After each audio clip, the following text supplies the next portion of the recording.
Welcome back to the Between Sundays podcast, a Christian podcast that explores the gospel message and encourages holding God's word close to your heart between Sundays. It's us again. It's both of us again. You're not getting a solo episode, at least not this one. It's Ryland and Nathan, and we're excited again. Last episode we started the book of James, our James study. Hopefully you've had time to listen to that. If you haven't, go find it. It shouldn't be that hard to find. You've found our YouTube, so now go find the previous video and listen to it. You'll get something out of it, I hope. Good stuff. And then come back to this one. Don't forget about it, but just come back to this one because it's going to be a continuation of James chapter 1. Last time we talked about how the first 18 or so verses of James chapter 1 are really about the trials and the maturity that we're supposed to have. And today we're going to talk about the latter half of James chapter 1 verses 19 through 27, where it really talks about obedience and how we're supposed to live. And I think I said this in our last episode, and if I didn't, forgive me, and I'll say it now. But I like the book of James because it makes me feel good for like 10 seconds, and then it cuts me down 10 seconds later because I'm like, there's this area in my life I need to get better at. That's what the book of James is meant to do, at least in my eyes. That's what I feel like it does for me. I don't know if anybody else feels the same way. But we will get right on into it. I'll start reading. We'll bring out our points, and then we'll talk about it. Yeah. All right. Verse 19 says, "Wherefore, my beloved brethren, let every man be swift to hear, slow to speak, slow to wrath. For the wrath of man worketh not the righteousness of God, Wherefore, lay apart all filthiness and superfluity of naughtiness, and receive with meekness the engrafted words, which is able to save your souls. But be ye doers of the word, and not hearers only, deceiving your own selves. For if any be a hearer of the word, and not a doer, he is like unto a man beholding his natural face in a glass. For he beholdeth himself, and goeth his way, and straightway forgetteth what manner of man he was. But whoso looketh into the perfect law of liberty, and continueth therein, he being not a forgetful hearer, but a doer of the word, this man shall be blessed in his deed. If any man among you seem to be religious, and bridleth not his tongue, but deceiveth his own heart, this man's religion is in vain. Pure religion and undefiled before God and the Father is this, to visit the fatherless and widows in their affliction, and to keep himself unspotted from the world."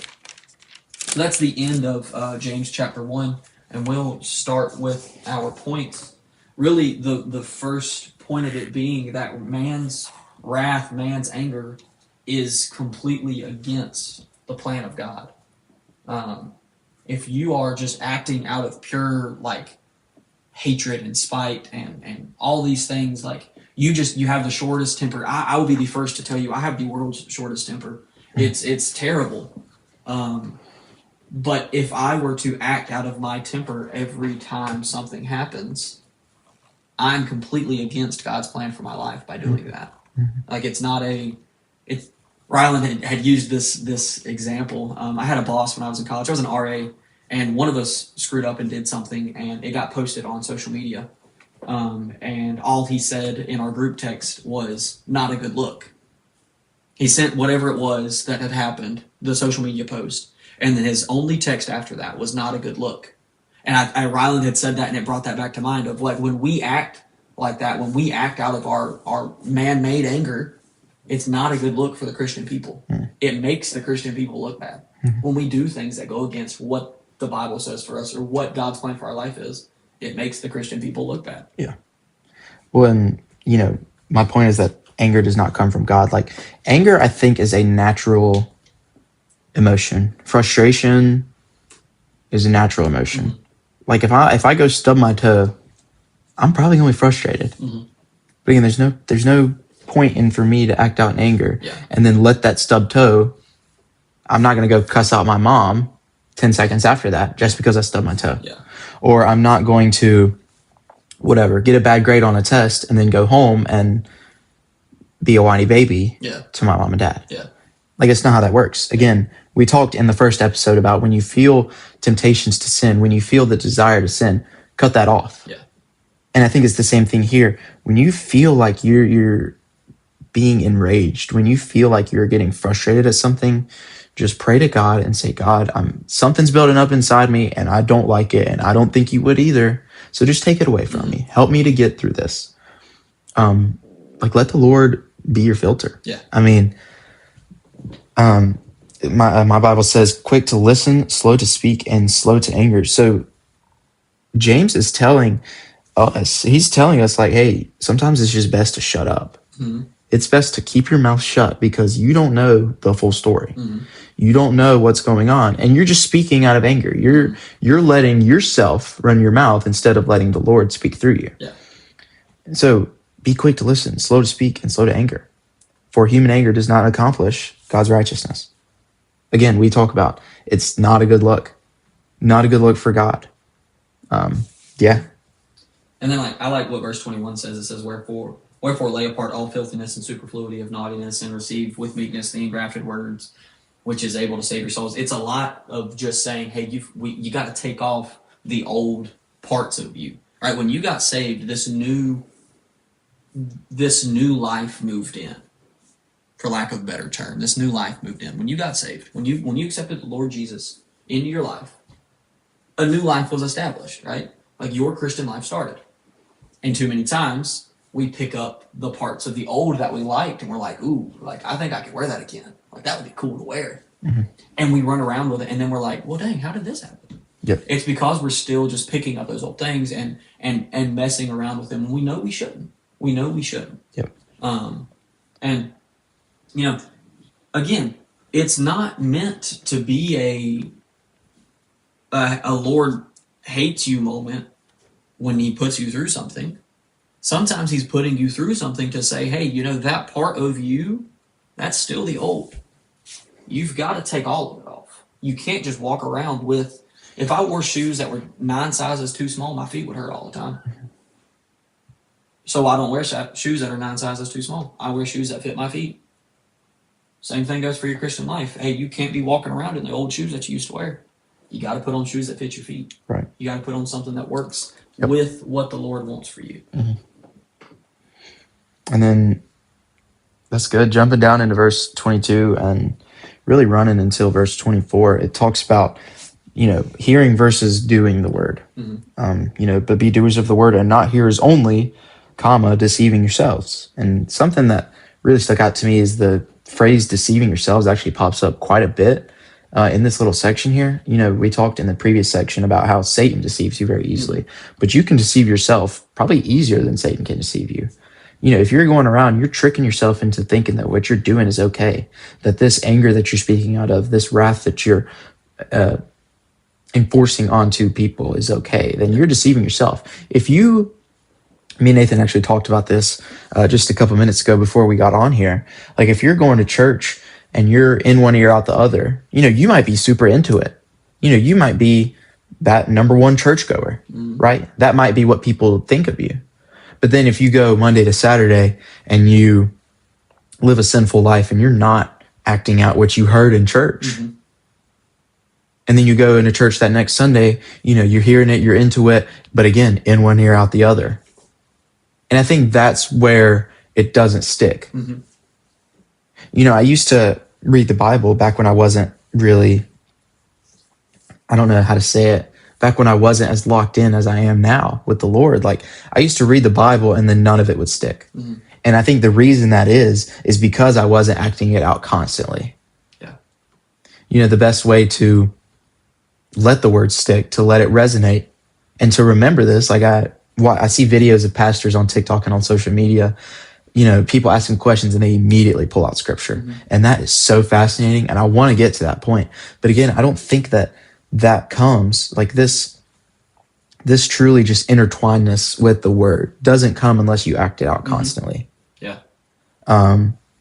So again, don't be a hearer of the word don't be just a hearer of the word. Again, hearing the word, there's nothing wrong with hearing the word, right? That's obviously the first step. But then the second step and the most vital step is to do the word. Yeah. Me and Nathan, we talked about, again, both of us were athletes and both of us have coached. If I, as a basketball player, if my coach calls a timeout, right, and we're down 2, and we need a 3-pointer to win the game. If my coach calls a timeout and says, Rylan, if you're here and you set this screen at this very moment, or you're here and you're this decoy at this very moment, you're probably going to be wide open, and we're going to get a very good look out of this, and we're going to go win the game. If my coach tells me that, And then I go out of that timeout and I do the very opposite of what he wants me to do. Mm-hmm. I'm running all over the place. I'm getting in the way of passing lanes, and I'm not doing what my coach told me to do. I heard it. I didn't do it. Yeah. Then that is going to put our team and put myself, it's going to put me in a bad spot. Yeah. And again, it's that same thing with our faithful life. God is, again, it's not a mystery. The book of Ephesians talks about the mystery of the Lord is that there is no mystery. It's all accessible. I'm holding my Bible in my hands right now. Like, it's all in my hands right now. The answers to life are in my hands right now. And that's awesome. I mean, I'm starstruck by that. Yeah. Like, this is awesome that the answer to life is in this book. But again, owning this book and reading this book night in and night out is not going to matter if I go out tomorrow morning and do the exact opposite of what I read the night before. Yep. Yeah. And like, for those of you that are a sports fan, hey, I'll hit you with the teacher example. I can teach my heart out day in and day out, teaching these kids how to divide fractions, how to multiply fractions, how to multiply decimals, whatever you want.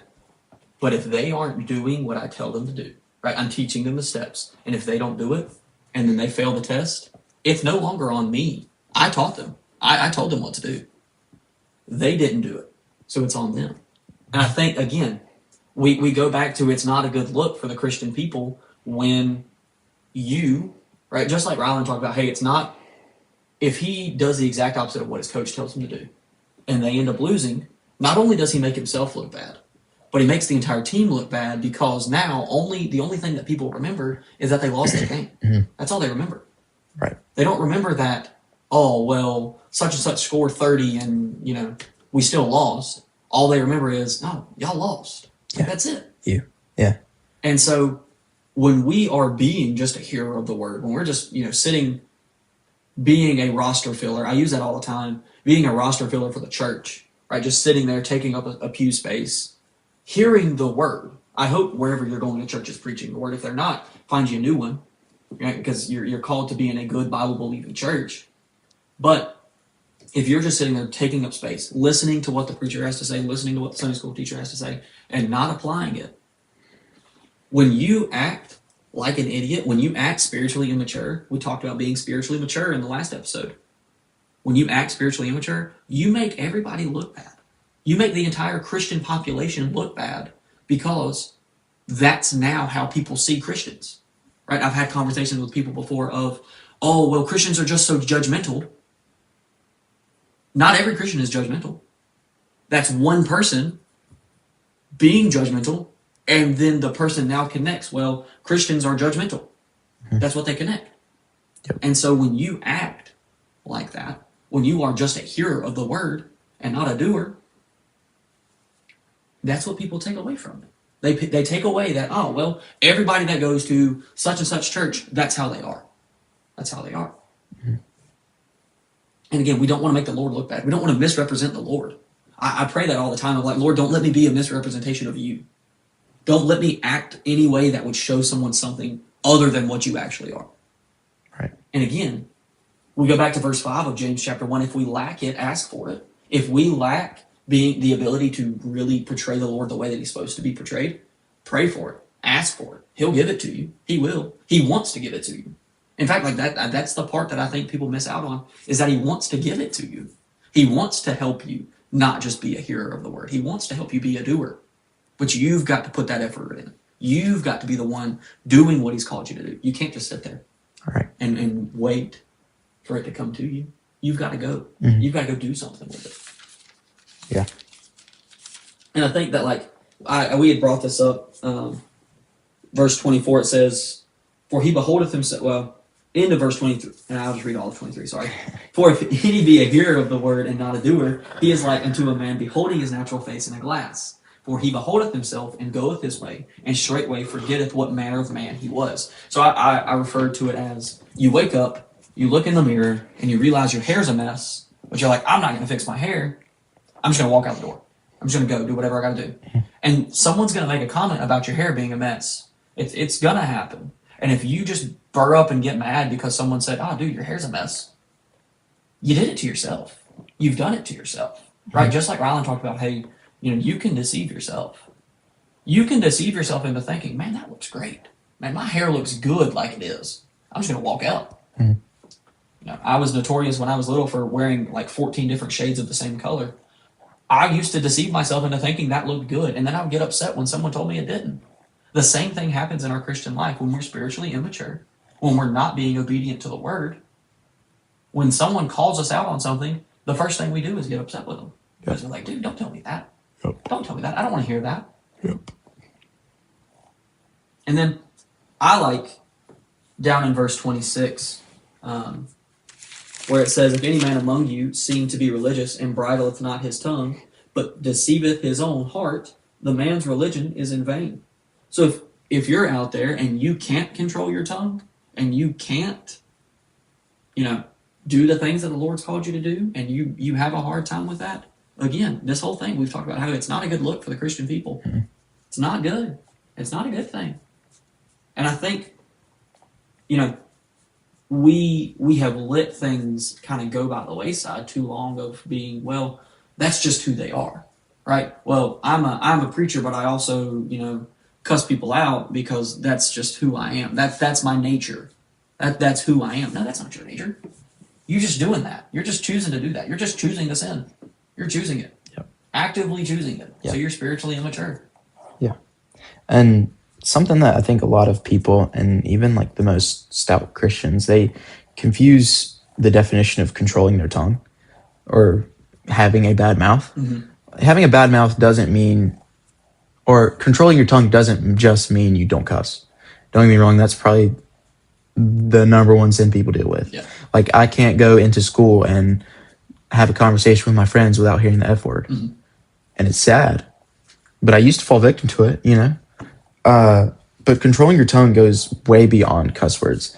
It goes beyond it. It's like the use of the tongue. Mm-hmm. Like, if I say FRICK, you, mm-hmm. and I have an ill intent in my heart, that's the same thing as saying the F word.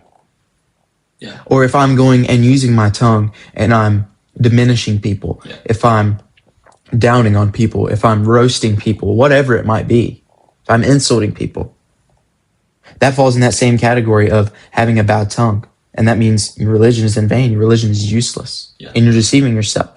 Yeah. I think me and Nathan talked about, and let me go ahead and read verse 27. It says, pure and undefiled religion before God the Father is this, to look after orphans, I think you said fatherless, and widows in their distress, and to keep oneself unstained from the world. If we look at God's holy creation, and honestly, like, I love the world that we live on, but his best creation is humankind, mankind. Yeah. If we look at this homeless guy on the street at Walmart, if we look at this crackhead on the sidewalk at Dollar General, mm-hmm. if we look at that person and, peasant, we're throwing stuff at him, we're talking bad about him, and I'm glad I'm not in his position. I'm glad I'm not like him. That's an ugly, dirty man, we could go on and on. Yeah. I'm saying this sort of satirically, but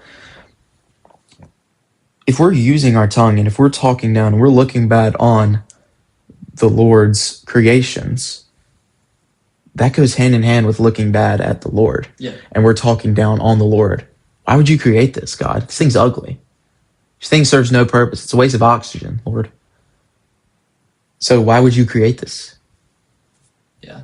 And I think that, I refer to, like Rylan was talking about, talking down on people and roasting people and, just being mean to them, really. That's the best way I know how to put it, as what I call spiritual murder, right? The tongue is the number one killer of anybody. It's spiritual murder, right? You run somebody down, the only thing you can say about them is something negative, that's spiritual murder. You just killed their spirit to somebody else, right? If I'm sure there's probably somebody out there listening that if they had to describe me and Ryland, they would try their best, but they might have something negative to say, right? And if me and Ryland try to describe somebody to somebody else, we might have something negative to say. If we choose to say the negative thing, that's spiritual murder. That's choosing to run them down. That's choosing to harm them rather than lift them up. Yep. Lift them up, right? Verse 27, it says, here's what religion is. Here's what it is. Here's what undefiled love for the Lord is. It's to take care of his people and to not sin. That's as plain as it can be.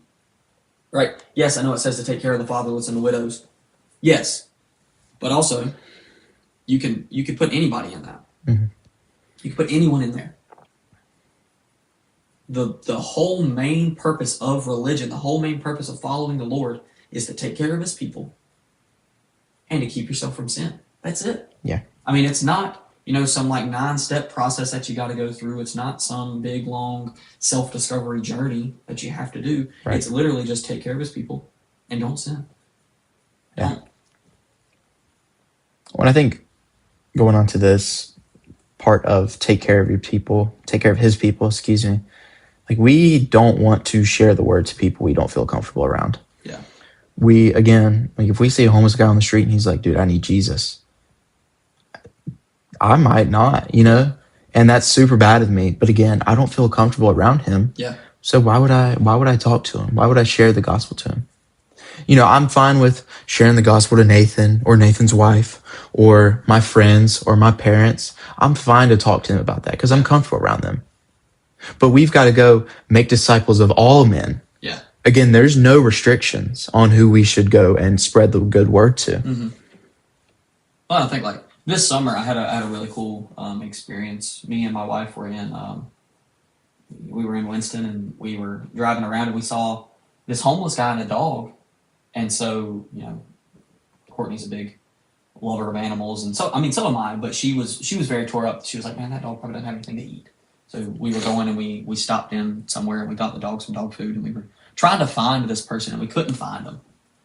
We couldn't find them anymore. But there was another group of homeless people over there, and Courtney said, "Well, will you get out and see, if they know where these people are?" So I got out and I was like, the whole time I'm shaking. I'm like, this is not me. This is not for me. Yeah. I'm not doing this. But I walked up and I said, hey, like, there was this homeless guy and this dog. We got the dog some dog food. Like, do you know where they are? And that guy was like, no, I don't know where they are. They usually hang out there all the time, but they're not there. And I was like, well, dang, okay. And then it was something in me. Well, it was the Lord working through me. He said, I want you to pray with that man. And this is not like me telling you guys this to, for you to comment here in a little bit. Great job, Nathan. You did such a good job praying for that guy. No, I'm not telling you this. But it piggybacks off Ryland's point of, I had a choice there to be like, you got me confused, Lord. I'm not doing that. I'm not praying with this guy. Right. I'm not. Right. But I was like, well, the Lord wants me to pray with this guy. So that's what I'm going to do. Mm-hmm. I'm going to pray with him. Yeah. And I remember I put my hand on the guy's shoulder and I started praying. And it was like, I don't know if that guy got anything out of it. I have no idea. But I know I got something out of it because I immediately walked to the car and it felt like I was floating. I was like, man, this is amazing. This is what choosing the Lord feels like. This is what it looks like. And I did it and I was like, man, I'm over here trying to make it 10 times harder than it actually is. I'm out here thinking, well, I've got to go across seas to like disciple somebody. No, I literally was standing in the middle of an intersection. Not really, but like I was standing next to the road praying with this guy. And that's what it looks like. That's what it is. That's what that's true religion. That's true worshiping the Lord is taking care of his people and not sinning. I've said it like 9 times in the past 10 minutes, it feels like. But you gotta take care of everybody. You gotta take care of his people. You gotta love on them. You gotta talk to them. You gotta try to witness to them. That's the number one thing. You just gotta try. The Lord's not gonna let that effort go in vain. If you're actively trying to worship and actively trying to witness to somebody, it's not gonna just fall flat on its face. Right. Yeah, you nailed it. There is a verse that says the word of God will not return void. Yeah. So even if you think you're not making an impact, and we're wrapping up here, even if you think like you're not making an impact, like as long as you're preaching the truth and you're preaching with genuineness, yeah, that's not going to lead to a dead end. No. That might open a door. That might open a small crevice in a window, but that's going to open up something. Yeah. You might not think it might not be within the first 5 years, right? What's the thing? It's like the mustard seed. You plant that mustard seed and you might not see the tree grow or the plant grow. I don't even know what it grows on. But you might not see, if you plant this seed, right, this oak tree seed, we'll go away from the mustard seed. If you plant this oak tree seed and you don't see it grow for years, you might start to lose faith that that tree, maybe that was a bad seed. Maybe the roots died, but all of a sudden that tree starts to sprout up a little bit. And then all of a sudden you got this beautiful tree. So like my encouragement is, when you try to pursue this true religion and you try to take care of God's people and you do so with a clean mouth, you act out the word. You don't just hear it. Yeah. You hear it first. Well, you do hear it. I don't want you to think you just go oblivious. You hear it, but then you go act it out. And how do you do that? How do you act it out? Well, you go into these situations, you get off your butt, and you go do stuff. Yeah. You go do whatever you feel led to do. Yeah. And then you go disciple. And you might not think that you're making an impact, but trust me, you are. Yeah. You might not see it. You might not feel it. You might not hear about it, but something happened. Yeah. And that's my encouragement.